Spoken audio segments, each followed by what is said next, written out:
awo tuula tusome egguse mbaniriza nate mu pulogulamu ey'olunaku olwaleero. Muzzukulu wa Mugema munnakyala akwata ssente empya n'enkadde abeera mwanjuzi ey'omuteesiteesi wa pulogulamu eno. Tuula tusome akatabo Mbayiwa ow'abayizi kawandiikibwa Walabye Ekimagoba, kali ku mutendera ogwa O-level. Nyinza okugamba nti kekali ku sirabaasi era abayizi bakasoma bulungi ddala. Osooka gulira omuyizi wo ku maduuka agatunda ebitabo, oba gwe kennyini okkeegulira n'okasoma, oba n'okasomera abantu mu ngeri nga nze bwe nkikola wano, oba owagidde omulimu guno. Bamukwata amataayi ssula yakuna ey'akatabo kano era tugitandise tuti. Essaawa ennya bwe zaawera, Mbayiwa yatoloka ku mulimu n'agenda mu bbanka. Obusente bwonna n'abukukumba ku akawunti, n'adduka za mbwa n'asasula $. Ate ne yebbayo mangu nnyo n'atandika okutambulatambula mu nguudo z'omu Kampala, mpozi ayisizeeko ko ku budde. Yagendanga bwe yeekebera mu ndabirwamu ez'omu madirisa g'amaduuka alabe bw'anyumye mu byambalo bye. Yali yasazeewo dda nti mukama we bw'amusangiriza ajja kumulimba nti omusawo yabadde n'abalwadde bangi n'alwawo okumutuukako, kati bw'agenda okumulaba. Ku ssaawa 7 zennyini Mbayiwa n'ayambuka ku wooteri eyitibwa Airlight. Yagenda amameme gamutundugga ng'alowooza nti oba nno Ndibassa anajja oba tajje, era nga bwe yeebuuza n'engeri gy'anaamutwalamu, oba anaamulengezza oba taamusiime, oba kale by'anaamukolera by'ataasiime. Yagenda okutuuka mu kisenge ekituulirwamu abagenyi, yasanga Ndibassa yagguse dda ng'ali awo ne banne abalala 3 banyumya. Muli yalowooza nti oba mikwano gye abasangirizaawo. Yasooka ssebo kubeebalama n'asalinkiriza n'agenda mu kiyigo okwekeberako katono mu ndabirwamu alabe obanga amapeesa ge gonna ag'essaati n'ag'empale masibe bulungi, obanga kale tewali buntuntu bugudde mu ngoye ze ate obuyinza okumuswaza byonna yeegala asooke yeetereeze. Bwe yalaba nga baali bulungi, kale kwe kutambula mpolampola ng'alaga Ndibassa ne banne gye baali. Bonna ne bamwegeka amaaso era kaabula kata bamubuze n'entambula musajja wattu ng'alowooza nti osanga aliko ekitali kituufu kye baali batunuulira. Bwe yabatuukako n'abalamusa, ne Ndibassa n'atandika okwanjula banne kinnoomu, omu nga ye Keeti, omulala nga ye Ayisa, n'owookusatu nga ye Nattu. Baanyumyamu ebiti nga biibyo, Mbayiwa n'agamba bambuke waggulu gye baliira. Ekyamuzimuukiriza kwe kuwulira nga Ndibassa ayita banne bonna ate babagoberere era baayambuka. Mu kiseera ekyo Mbayiwa n'awuliranga gwe bakubye omuggo gwe bayita tonziriranga, kubanga mu nsawo yalinamu ennusu nkaaga zokka ze yali amanyi nti zaali zijja kumala bulungi okuliisa abantu 2, ye ne Ndibassa bokka. N'ateebereza okutuusa wooteri bagende mu ya ssente entono, naye nga talaba bw'anaakyogera, ate ng'alaba kijjana kumuswaza abeere ng'eyeeragiddewo nti talina ssente. Nga bwe yali tayogerangako na bawala abo bonna, byayogera okumala gabulizabulizaawo aleme kulaga nti gamwesibye byamubula. N'atambula kasirise, abawala nga bo bagenda banyumya ebyabwe.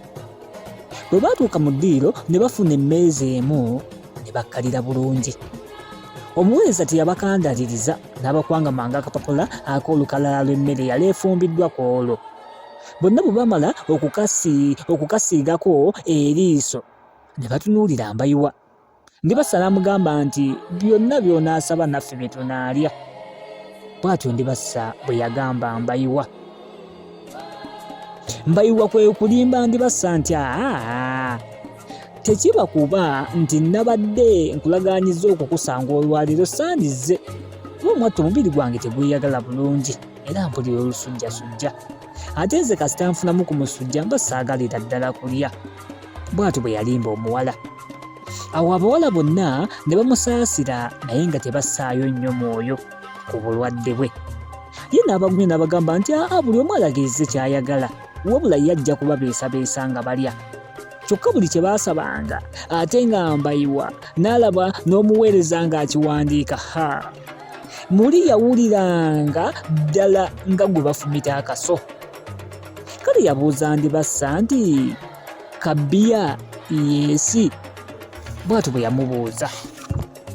Mbayiwa ate munnange yandikoze eki ng'abawala bamaze okwewendulira era nga bakkiriza okunywa kabbiya.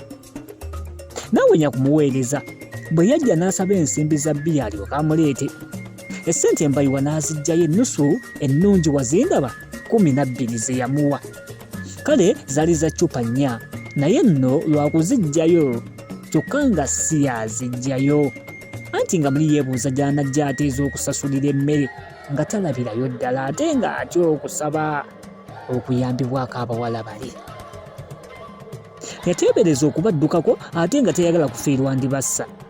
Ne gamwesiba ng'ayombera gy'asaka. Yali akyali mu ebyo, omuweereza n'amuleetera akapapula akabanja ssente z'emmere abawala gye basabye. Olwakatunulako n'alaba nti zaali ennusu 9 ezijjudde beddu.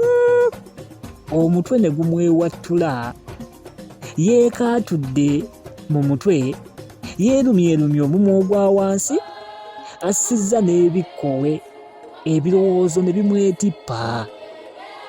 Ndibassa bwe yalaba ng'omuntu afuukidde ddala nnyo, kale kyeyava mubuuza nti Mbayiwa obadde ki? Mbayiwa n'amutegeeza nti omusujja gumunyiikiriridde. Ndibassa n'agamba nti kati kakubire takisi essimu emuddukire emuzzeeyo eka oba kale emutwale mu ddwaliro. Munda ye Mbayiwa yagamba nti eyo si y'entumbi gy'owulira ate okudda ku njovu. Kale yasiriikiriramu katono, oluvannyuma n'azuula amagezi. Kye yakola kwe kusaba ennamba y'essimu ya Ndibassa. Bwe yagifuna n'ategeeza abawala nti agenda kupangisa kisenge mu wooteri omwo agira ng'awummulako era akubire n'omusawo we ajja amujjanjabire omwosanga. Olw'okubanga nti Ndibassa yali tannamanyagana nnyo na Mbayiwa, munnange teyafaayo nnyo kumugamba nti oba amuwerekereko amutuuse mu kisenge ky'apangisizza. Era teyalaga na kusaalirwa kuyitiridde nnyo nti Mbayiwa bwannange alwadde bw'atyo, ekyo teyakissaako nnyo mwoyo. Mbayiwa yeegumiikiriza n'abalinda ne bamala okulya. Kale bwe baamala okulya ne bamusiibula nga bamwagalizza okusuuka amangu. Tebaamwebaza na kumwebaza, era kino kyamuluma nnyo. Kyokka era yasuubiza Ndibassa mpozi okumukubira ku ssimu amanga amutegeeza embeera gy'anaabeeramu. Yalaba bagwereddeyo ku madaala n'alyoka assa ekikkowe ng'agamba nti ebinaddirira ne bwe binaaba bibi bitya. Kale kasita awonye kino ekisooka. Oli mu pulogulaamu Tula Tusome, tuli katabo kano aka Mbayiwa. Kagendera ku mbeera naddala ez'abavubuka ab'omulembe guno omutebi. Bw'obulwamu ekyokuyiga oba otukoze bubi, naye ate gwafunyemu ekyokuyiga oba otukoze obulungi obutali butini. Muzzukulu wa Mugema munnakyala akwata ssente empya n'enkadde, nze Mwanjuzi era omuteesiteesi owa pulogulaamu eno Tula Tusome ku TikTok ne YouTube. Gw'oteeka mu buteesi ekigambo ekyo nti Tula Tusome, tuba butoola obw'amalusu n'eddookooli. Olwo nno n'akwata akapapula akabanja ssente z'emmere abawala gye baali balidde n'agenda awasasulirwa. Bwe yatuuka awo n'amutegeeza nga bw'atalina ssente zimala, naye nti ayagala kusingayo ssaawa ye ey'oku mukono alekewo n'endagamuntu ye agenda akime ssente ezimubangibwa azimaleyo. Kyokka omusajja asasulwa ensimbi munnange yeerema. Oluvannyuma mpozi lw'okwenyolera akabanga akawerako, yasaba omusajja oyo amuyitire omu ku bakulu mu wooteri. Baayogeraganya okumala akaseera era ddaki omukulu yakkiriza Mbayiwa kye yasaba era kyayitamu, era yalekawo essaawa ye eyali ey'ebbeeyi ennyo awamu n'endagamuntu emukkiriza okuyingira gy'akolera ng'akakalu nti akomawo. Yayigga $1 naye ng'empiso nga amusaba okumuwolayo ku ssente addeyo ate asasula ebbanja lya Elite Hotel. Yali akyetala bw'atyo nga nnamutala omunyageko ente gye yakuba amaaso nga ku $1 ono yamulengera ng'ali mu mmotoka ya kika kya Citroen nga bamuleeta. Omumpembe emikono ng'asudde eri agalabanja nnyini ng'alabika mpaawo nnaku n'emu emukeeta. Mbayiwa olwalaba Doola yagenda abuuka bibanda okumusisinkana. Doola yamwesigako katono, eno nga bw'amugamba nti owange ate bw'ontomera ndaba ojja ogabattukana ng'ekigaali ky'omuyiga. Ko Mbayiwa nti bulaaza nga battukana n'olowooza ebigambo birungi? Bw'atyo bwe yamugamba. Ko Doola nti Doola yasooka ne yeesendako n'abanga eyeekanze n'agamba nti kiki anaafudde oba kale simanyi ono era bya nsimbi bye bikukaabya. Mbayiwa n'addamu ng'afootookerera mu ngeri y'okwekubagiza nti byebyo ssebo. Doola yenna ng'akuba kulatta n'aduuluka nti nze nafuna omukisa mu binnalaliikiriza ensimbi sikyazibaliramu ddala teziriimu. Ate awo n'atulika n'aseka nnyindo yankolera. Mbayiwa yeesimisa nnyo Doola n'okwegomba mpozi okubeeranga naye. Naye munnange ku nsi kuno ne bwe tulyegomba okubeeranga abalala naye nga tetukoze kimala tulyoke tubafaanane, okwegomba kwaffe kutufa mafaaya, tetuyinza kubatuuka yadde n'akamu. Kale ono bwe yayitira munne mu bimuguddeko, Doola yasooka ate kumunenya namugamba nti Mbayiwa nammwe gubasinga nnyo, kubanga bajjajja baatugamba dda nti akajja obunaku keemanya ejjanzi teribuuka na nzige. Kale nammwe mumanyi nga temuliiko we muli, ate ne mwessa ku bawala ab'ebbeeyi mu bifo bibasukkiriddeko. Ebyo mubirekeranga ffe, mubirikire ffe tubisobola. Bw'atyo omukulu bwe yeewaana. Mbayiwa yenna nga yeegonza bulungi n'addamu nti munnange nawe okwagalanga bw'okumanyi nalabye ekiwala ne kintengula emmeeme, ate nga ndaba kijja kumpeesa n'ekitiibwa, kubanga lwe naatambulangako nakyo gambanga ku nguudo za Kampala bavubuka bannange tebaalimenga kukikyukira bakitunuulire, ate nange bantende n'okuntendanga nga balaba nti nze nannyini kyo. Ate n'okuva lwe nandibadde lwe yandabikidde nti muwala yeeyinza, nalabye ng'erinnya liggwa okumutwala mu buwooteri buno obwaffe obwetibwa ejjere. Doola muli ng'agenderera okumulumyamu yagamba Mbayiwa nga bw'atambula nti kale amannya go ge wakoze genda ogagambe gakuwe ssente. Mbayiwa yeegayirira nnyo munnaamuzaale buzaazi ogwokubiri. Kale Doola bwe yatunuulira Mbayiwa yalamyuse n'amaaso, ate muli n'akwatibwa ekisa. Wooteri nze naliwo munnange nga Doola ajjayo akavangata k'ensimbi mu nsawo y'empale ye, newankubadde yali amanyi nti alinawo ak'ekikumi mu nsawo y'essaati ye. Ako yagaana ssebo okukajjayo nga kyayagala kwe kulaga nga bw'alina ensimbi gy'azanjazaamu. Kati era n'okwongera okulumya ku Mbayiwa anti agenda okulaba ssebo nga Doola akavangata ate akavuubika mu nsawo y'empale ye ate nga tamuwaddeeko. Yenna muli yawulira ng'aweddemu amaanyi musajja wattu. Kale endasi okumuddamu yamala kulaba nga Doola ate akutte mu nsawo y'ekkooti ng'aggyayo akavangata akalala, ate nga bwamubuuza nti kozi wagambye nti weetaaga ssente mmeka? Mbayiwa n'addamu n'amaddu nnyo nti 10 mukama wange. Kyokka ate bwe yeeraliikiriramu muli n'agamba nti oba oli awo nsabye nnyingi. Yena akyali mu kweraliikirira okwo yagenda okulaba ng'akapapula k'ekikumi kajja kapaapaalira mu bbanga, teyalwa n'akabakirira nga bw'agamba nti ndaba ku ki onzadde muganda wange. Doola n'agamba nga yeeragalaga nti nzikuwadde buwi, twala masiikini ya Mungu. Ono ekyamuyita masiikini ekyo munnange tekyamukalalazaamu n'akamu.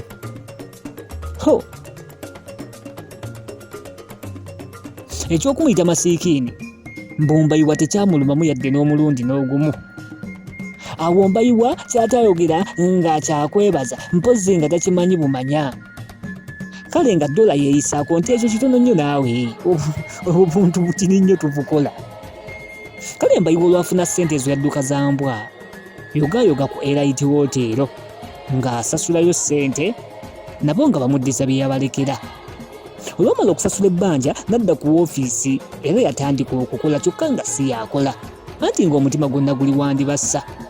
Yasalawo amulugumize ku ssimu amuwulirizeeko era mpozzi aweere. Era yakuba essimu, bwe yayitamu n'ayogera nga yeejaaka nnyo nti mwattu ndowooza tebiikukole bubi singa ompa ku mukyalo oyo Ndibassa awo.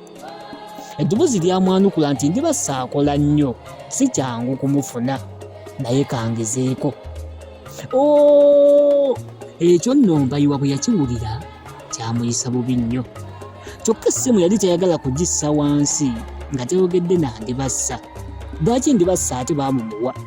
Anti agenda okuwulira ng'essimu eyogera nti alo, Ndibassa wano mwattu. Mbayiwa yaddamu yenna ng'ayiikayiika nti bambi, Ndebakwani wattu. Nange wano mukwano gwo. Yenze Mbayiwa akubuuzaako. Kali yasekerezaamu awo nga bw'azanyisa oluwuzi lw'essimu ng'eno bw'azinyisa n'omutwe gwe. Ng'alinga alowoolereza kye yeerabidde, Ndibassa yamuddamu nti sooka oleke. Mbayiwa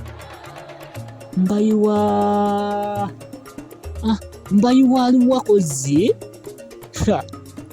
Ate Mbayiwa kye yadatiira ddala kyali kituukiridde. Anti ekyo kyamulaga nti yali tannaba kuyingira mu birowoozo bya Ndibassa n'akamu. Ebyaddirira awo si kwe kwennyonnyolako olowooza. Awo Ndibassa ate lwalyoka amujjukira. Yamubuuza bw'awulira kati, ne Mbayiwa n'amugamba nti atandise okutereera kumba mulimba. Newandibadde ekiseera kyonna Mbayiwa yali alindirira okuwulira Ndibassa bw'amwebaza olw'ekyemisana ekinyuvu ku Mwelayiti wooteero. Yakanda kutega matu ng'alowooza nti Ndibassa anaakisinyaako nga wa teyabyogera nako ebyekyemisana. Sente z'omusajja ogamba teziyisaawo, be yagulira tebaasiima, n'okulya nga kuwedde tebeebaza. Kyokka ali ku miggo tewabeera kubeera ddola kumutaasa, ndowooza singa kaawedde mudda. Naye munnange Katonda amuyambye okuba ng'alina abanywanyi abasobola okubaako kye bakola kye bamutaasa. Baafiibanira n'erinnya lye tebalijjukira. Kikuwa ekyokuyiga. Pulogulamu ngikomeza wano olw'olunaku olwaleero. Ky'oyizeemu ekikunyumidde oba ky'ogamba nti kino kinkutteko nnyo, teekawo komenti, tujja kugisoma ate tufune empangi mu ssuula egenda okuba ng'eddako bwe tuddamu okusisinkana. Kabadde akatabo ak'olunaku olwaleero. Mweno pulogulamu tuba tusome essuula eyo ey'okuna, tugiwunzise egamba nti Bamukwata amataayi. Bwe tuddamu osisinkana egenda kubeera ssuula ya 5.